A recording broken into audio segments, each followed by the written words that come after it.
इसको अपनी जिम्मेदारी समझ के आप इस पर कार्रवाई करो, इसलिए सरकारी संपत्ति को नुकसान बचाया है। किस तरह से पानी की पाइपलाइन बंद हो गई आपकी? हमें इसके बारे में बिल्कुल कुछ नहीं पता था। हमारे कल परसों इन्होंने वहाँ पे क्या पाइपलाइन फूटी, वहाँ पे खड्डा खोदा था इन्होंने, जो सीवरेज का वो चैम्बर था, तो वहाँ पे पानी भर गया था इनका, तो हमने कोई ध्यान नहीं दिया, तो वो खुद ही करके चले गए, उसको बंद करके चले गए। तो फिर हमारे कल पानी नहीं आया पूरे दिन, सब जगह पानी आ रहा था आस पड़ोस में। तो हमने पता करा, फिर हमने ई मित्र वाले के सामने उनसे पूछा, तो उन्होंने बोला कि यहाँ से ये पाइप काट के चले गए, काट के यहाँ से बंद कर दिया, आगे का कनेक्शन कर दिया। और उन्होंने सबने मना करा था कि ये आगे का मत काटो, लेकिन उन्होंने काट के चले गए वो। फिर हमने तो इसलिए बंद हो गया, फिर हमने फोन करा आगे, तो इसलिए ये चीज बंद हुई। हमें कल ही पता पड़ा कि पाइपलाइन बंद हो गई। कोई गंदा पानी नहीं आ रहा है, कोई किसी नहीं आ रहा है। वो कह रहे हैं कि ये आगे का गंदा पानी आ रहा है, केवल आपका ही पानी था यहाँ पे, कनेक्शन आपका ही था, और ये गंदा पानी आ रहा था यहाँ पे, तो हमने इसलिए काट दिया इसको। आपको नया कनेक्शन दे देते हम यहाँ से निकाल के। तो अब नया कनेक्शन तो हम कैसे ले सकते हैं? हमें तो उसी पाइपलाइन की जानकारी है। मेरा नाम सौरभ पराड़िया है। ये जॉन्सगंज एरिया है, इंदिरापुरी कॉलोनी के बाहर मेन रोड पे।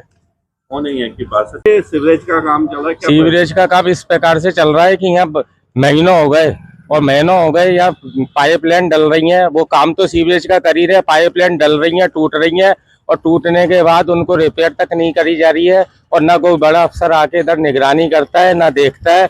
और जो मेन लाइन है बड़ी बड़ी, उनको ही ब्लॉक करके ये बंद कर देते हैं अगर ज्यादा है तो, और उससे पब्लिक आम परेशान हो रही है। और उनके जो पानी आता था, वो पानी की सप्लाई बिल्कुल प्रभावित हो गई है, सुनाई बिल्कुल नहीं हो रही है, कोई आला अधिकारी इधर ध्यान नहीं दे रहा है, ना राउंड पे आता है। पब्लिक की परेशानी पब्लिक पे ही बनी रही है, ना इनकी जिम्मेवारी हो रही है। पार्षद का है, पार्षद को अभी हमने देखा नहीं है, पार्षद राउंड पे आते तो है, पर वो हमारी निगाह में नहीं आए। नरे दिनेश कुमार झा। आज एक किस तरह की शिकायत आ रही है, क्या है? ये कल रात को इन्फॉर्मेशन मिली थी कि हमारे सबके घरों में नल आया है, 2-3 घरों में पानी नहीं आया। तो सुबह से हम फॉल्ट ढूंढने में लगे थे, तो फॉल्ट जाके मालूम चला, जब प्लम्बर को बुलाया गया तो प्लम्बर ने बताया कि 6 इंची की जो मेन लाइन है उसको ही वहां से उन्होंने काट दिया बिना पीएचडी की इन्फॉर्मेशन की। अभी पीएचडी वालों को शिकायत करी है, मौके पर पीएचडी वाले आए हैं, और सीवरेज के ठेकेदार को बुलाकर उसको पूछा जा रहा है भाई तुमने किसके कहने से ये लाइन बंद करी।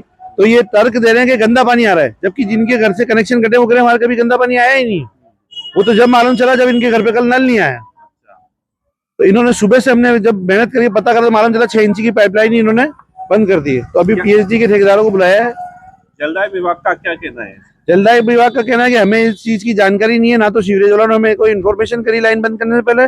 अभी मैंने जलदाय विभाग के अधिकारी से फोन पे भी बात करी, मौके पे जेई महोदय आ गई है, और इनसे कह रहा हूँ इनकी कार्रवाई करें, क्योंकि जगह जगह इन्होंने कनेक्शन तोड़े हैं।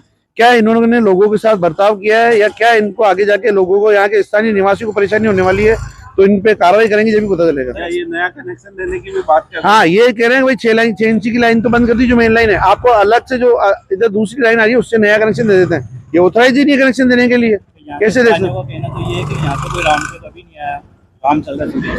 राउंड पे ना तो जेईएन आ रहा है, मैंने जैन साहब है, एक्सीएन साहब सीवरेज डिपार्टमेंट के, उनसे कई बार फोन पे संपर्क करा, उन्होंने बोला टीम भेजे, कुछ भी नहीं भेजा।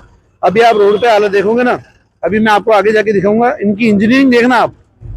आगे चलेंगे उसके विषय में, सीवरेज के विषय में अलग बात करेंगे। अभी पीएचडी वालों को देखते हैं क्या कार्रवाई करते हैं, उसके बाद सीवरेज वाले भी मैं आपको दिखाता हूँ।